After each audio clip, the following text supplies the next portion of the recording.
Tech City, the Silicon Roundabout, is full of freelancers who complain they can't get long-term employment opportunities within Tech City. You speak to the employers, they say no one wants to stay. Stefan Haefliger has been looking at this.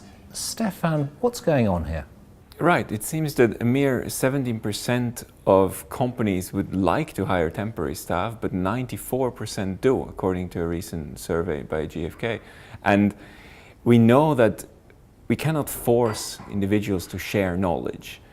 Then the question becomes, what motivates them to do that? And we've looked at a critical area of technology development, software development by open source software developers, to look at what has been studied about their motivation to do this for a long period of time. And it's out of sync with what we think we know about motivation.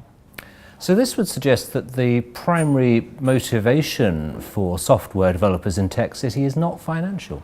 Exactly. It's not completely out. We would say that half of the developers are probably paid and the other half are volunteers. So rewards do play a role, but fundamentally they're not central. Maybe rewards become actually something more of a development. So I'm learning over time what is rewarding to me as an individual when following a practice as an expert, and do things because it makes sense for my life. And what we refer to as the unity of life in this practice-based motivation is what I would like to do. And despite setbacks, I continue to learn and continue to follow these standards of excellence in my area of expertise with others together. And this takes a long time. So if it's not financial, what is it that they want? What is the motivation? It seems to motivate experts, we need to look not at the transactional and situational environment that is jumping around employments or companies and organizations, but at a developmental path.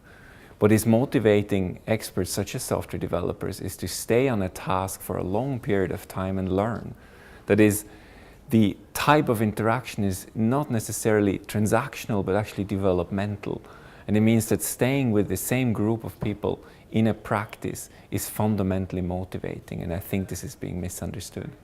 So if there's a company up by the Silicon Roundabout looking to recruit and retain the best staff, what's your advice to them? How do they go about doing that? It would be to look at the standards of excellence that you want to build together with the staff you're working with.